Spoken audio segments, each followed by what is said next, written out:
I am almost 2 weeks postpartum. I feel like I'm drowning a little bit. And so today starts my journey to refinding me, reclaiming me, rediscovering myself, and not getting consumed in motherhood, while at the same time being fully present in motherhood and enjoying my babies.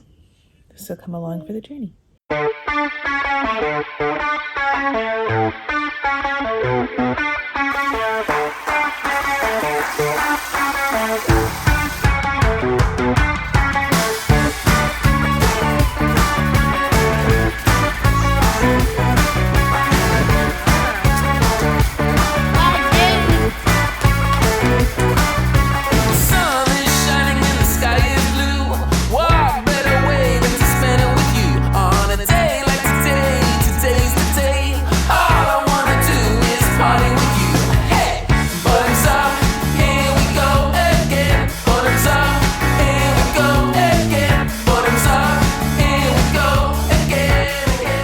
So when we last left off, I was pregnant with my 4th baby, and I ended up having him May 6th, and we named him Oliver. And let me tell you, he is the most perfect addition to our family. Navigating life as a family of 6 with 4 kids has not been easy, and I have been struggling. So one of the things that I'm trying to do is get out of the house more, and because I'm still breastfeeding, I am going to take Oliver with me. So let's go have some fun. So I turned 30 in a couple of days, and I've been really reflective on this last decade of my life, which I'm going to talk more about with you guys later. But to kind of give you a short version right now, one of my goals is to really do things that I have kept myself from doing over the last decade for various reasons, various excuses.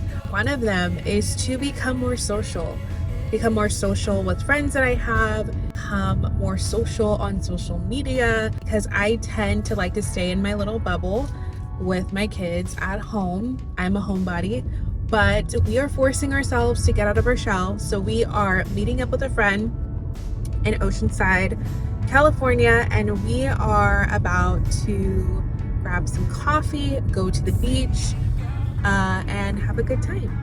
I don't wanna do anything without you. Say, hey girl. I don't wanna do it. Say, hey girl. I don't wanna do anything without you. Say, hey girl. I don't wanna do anything without you. Hey girl. I don't wanna do anything without you. Say, hey girl.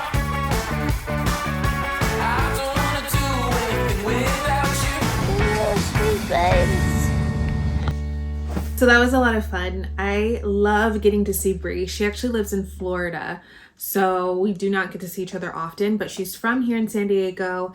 And so when she comes out to see her family, we try and connect at least once while she's down here. So that was a lot of fun. One of my goals this year is to get out more, to do more things, to enjoy and experience more things in life, because I spent a lot of my 20s cooped up in the house, not going out, or I would make plans and I would be that person that if you canceled on me, it was no hard feelings. I was totally okay with it because I didn't want to go anyway because I was so anxious. So I'm really trying to get over that. So by the time you guys are watching this, I have turned 30. My birthday is July 12th. I am flirty, 30, and thriving, and I am so excited. My 20s went by so fast. Like, it is insane how fast it goes. And I have been really reflective over the last decade of my life, just really thinking about, how far I've come, things that I achieved in my 20s, things that I wish I would have achieved, things that I still want to achieve. Like you guys saw at the beginning of this video, when I had Oliver, I was really struggling because I now was a mom of 4. And gosh, I felt like I already did not have enough time for myself being a mom of 3. And suddenly I have another little human who is breastfeeding. In so many ways, God knew that we needed him. Like, he is a perfect addition to our family. We're so in love with him, but it is hard navigating being a new mom again, going through all those hormonal changes, having other kids that you're already having to raise. I mean, I have a kid who's almost a preteen, who's going through his own set of changes.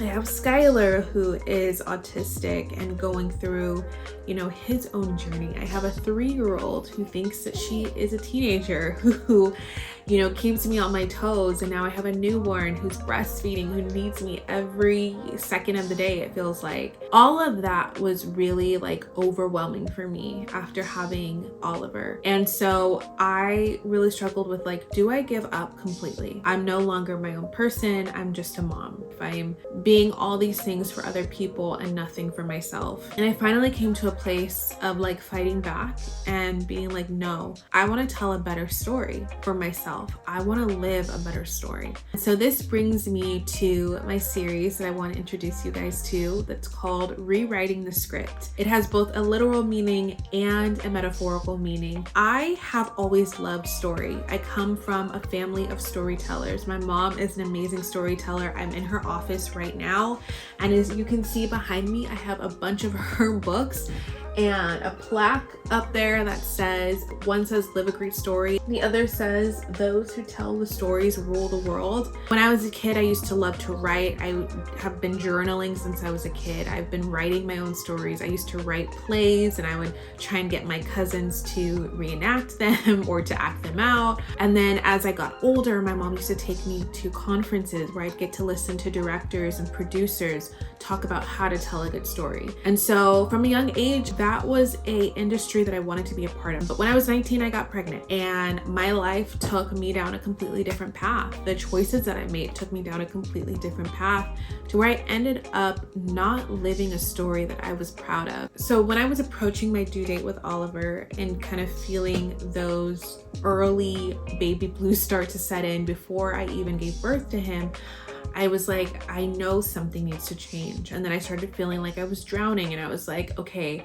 I cannot live like this anymore. I was reminded of a passion project that I had started last year, which was a movie idea. I was sitting at a dinner table with my family. We kind of just like threw out this idea of a movie, scene ideas, character ideas, and I became really excited. That night, I created a whole storyboard. I found photos of people to represent my characters. I created a whole synopsis, and almost as soon as that flame started, it got blown out by imposter syndrome.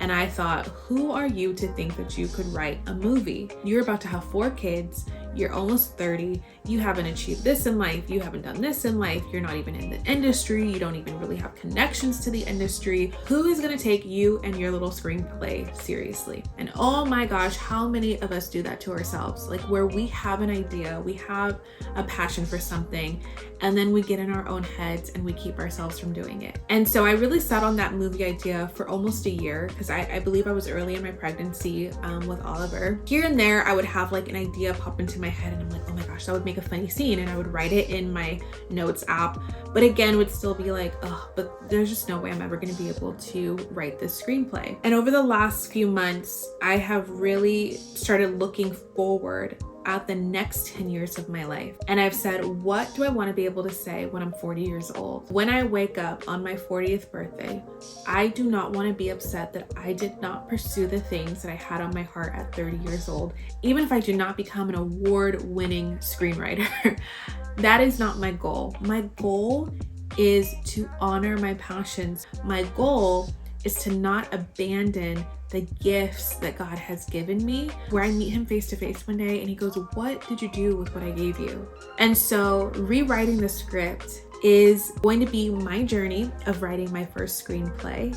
And I'm going to take you through the process of developing my story, developing my characters. I know that this is not going to be an easy journey for me. I have 4 kids. I have responsibilities. Even though I'm pursuing the things that I once loved at 18 and I feel like I have that passion back, I am not 18 anymore. I'm 30 years old. I have responsibilities. I have things that I have to do every single day. I don't have time to just sit and write for hours.